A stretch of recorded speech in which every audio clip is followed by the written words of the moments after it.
Welcome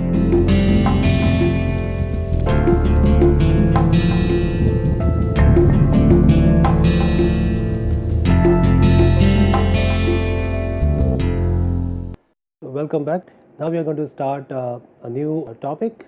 It's energy analysis of closed system. So this is the objectives of this particular topic. The first we are going to discuss the PDV or boundary work and some aspect of the work we've already covered. So let's go and do a formal introduction to work, particularly the boundary work. So that work is usually defined in terms of force acting through a distance. So this is a formal definition which we have used many times in simple mechanics. However, in thermodynamics it is more convenient if you can make or connect this definition to something related to process, properties, thermodynamic definition of a work, which is defined in this form, that work is done by a system if the sole effect on the surrounding, that is the surrounding means everything outside to the system, could be the raising of weight. So essentially what it means that the effective work done by a system to the surrounding can be represented as effective raising of a weight, even though we may not directly use any weight. So the definition says that only the effect could be raising of a weight, but it doesn't say specifically that we have to physically take a weight. Okay, so we will try to explain these aspects by taking an example. We already know that work is a form of energy in transit, that means it is recognized at the boundary, okay, and the system do not contain work, and that's true for the heat as well. It's only recognized at the boundary. Now just take an example. Okay, this is an example of a battery motor which drives the fan. Now if you look at it carefully at the boundary, if you ask the question whether the work crosses the boundary, or for that matter, is there any work done for such a system, and how do you explain, because you cannot even see that the force effectively has acted through a distance. So what you can do is you can replace this fan by a system, replace with pulley and weight, and then once the motor drives, it's essentially raise this particular weight. So the sole effect of this particular system work acting on the surrounding is the raising of this particular weight.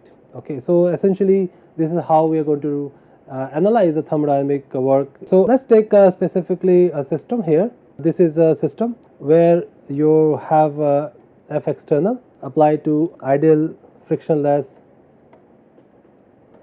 piston, okay, having an area A. So this F external is basically the force should be needed by the surrounding in order to compress let's say the gas and reduce the volume by half, or this particular force will be felt by the surrounding as the gas expands. Now we can write the work done by the system by writing this the general differential definition.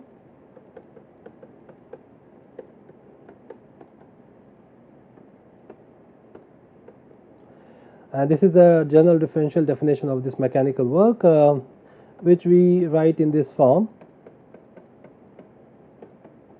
Okay, is external force, that is the force which is posing the resistance for this particular boundary to move, and the dl is the change in the height of the container, or rather the gas volume. So dl would be a distance typically raised here. For example, this could be a dl. So in general we defined the work in this form. Now, considering the area of the piston, the pressure, you can relate this work in terms of pressure. This could be related by in this form, P external into A dl, or in other words, this A is constant, so this is simply P external dV. Now we also have this P internal. So is this P external equal to P internal? And the answer is not necessary. Okay, there's only a specific case when P external is equal to P internal, when the system is extremely slow, or that's what we call it quasi static equilibrium.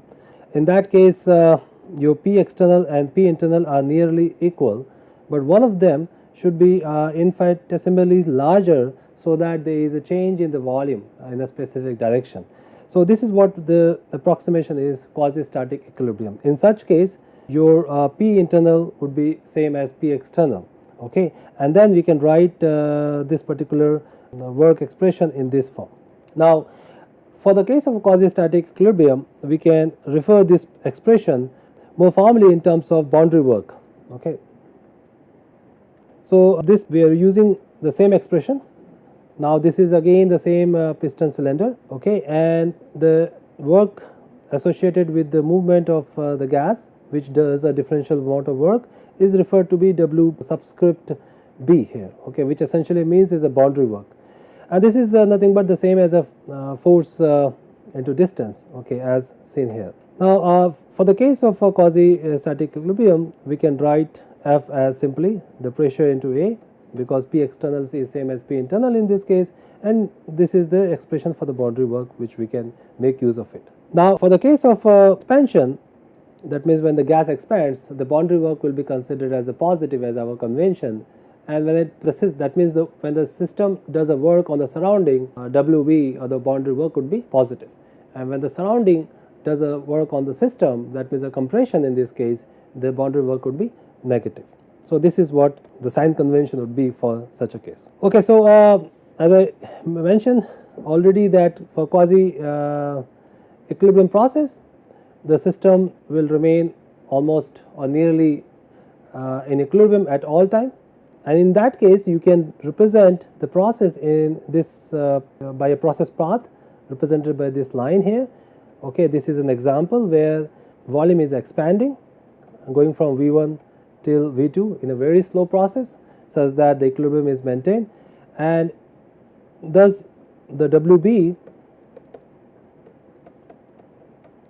in this case can be written as in this form, which is nothing but the area under the curve, okay, and that is what it is mentioned here.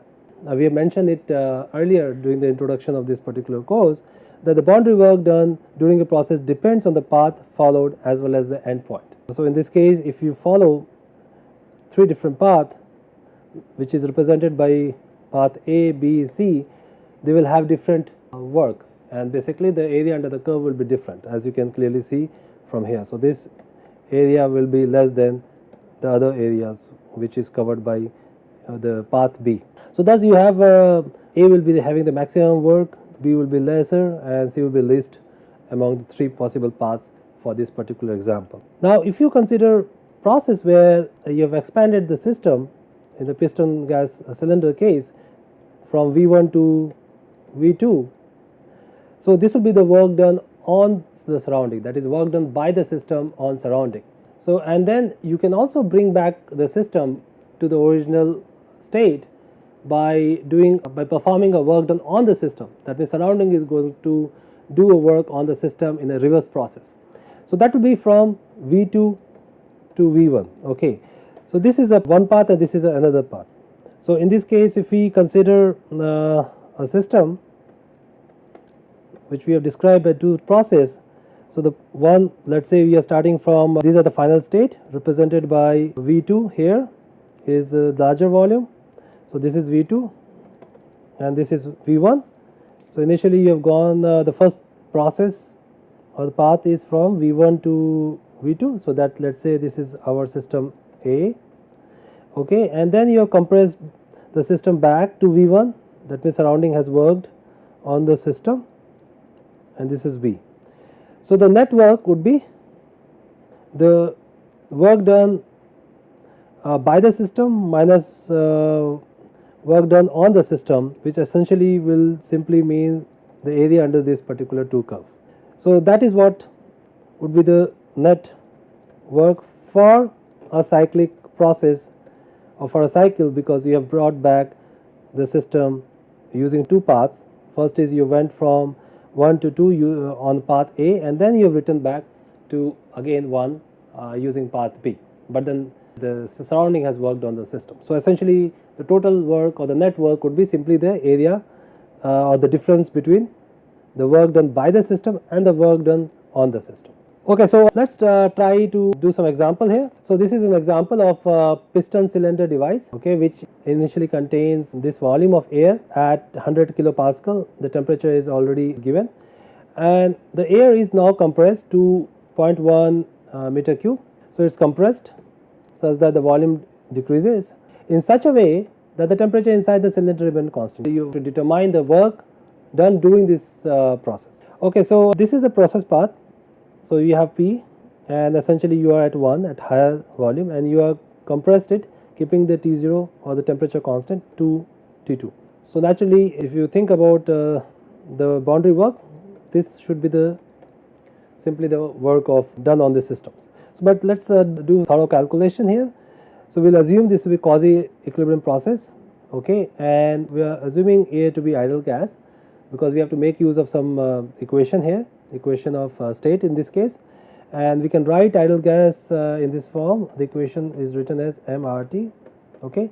Since the temperature is constant, that means T is equal to T0. This is nothing is constant, the mass doesn't change in this case. Your R is constant and T0 is constant. So PV is nothing but some constant. So we can write P as C by V, right.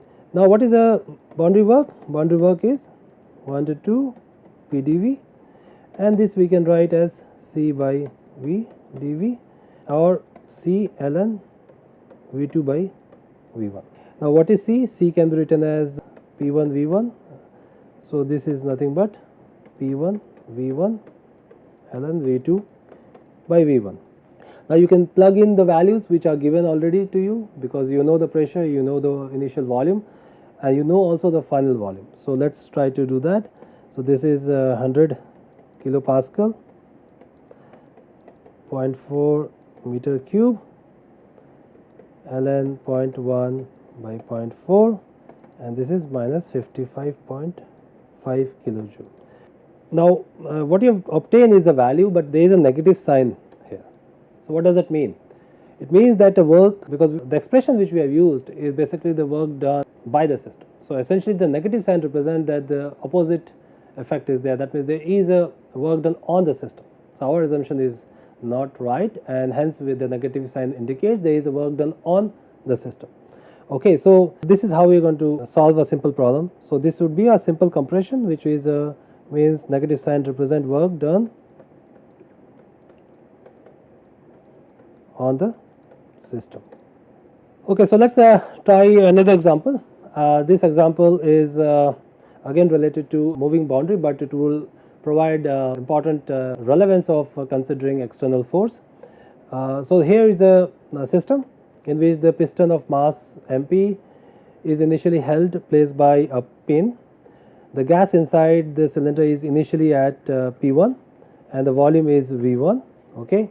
Now the pin is released, and what we have to calculate is the work done by the system. Once you take out the pin, the forces are not balanced, and effectively the piston will accelerate until it reaches to the mechanical equilibrium where the pressure outside and inside are same, or the forces outside and inside are same. What is the external force on the system? So external force is F, and so the P external in this case is going to be F external divided by A. So that would be your P0 plus the weight of the piston MPG by A. Now so this P external will not be same as P1. So if P1 is greater than P external, which let's say we assume that then the piston will move upward. Okay, the piston will move upward at a finite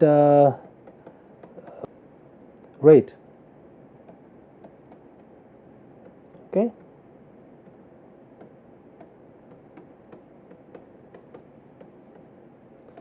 Okay, so in this case the work done would be against the force which is resisting the movement of the boundary. Okay, so what is the force which is resisting the movement of the boundary? It's basically F external. Okay, so we will be writing this W in terms of P external dV. Okay, so this is the effective work.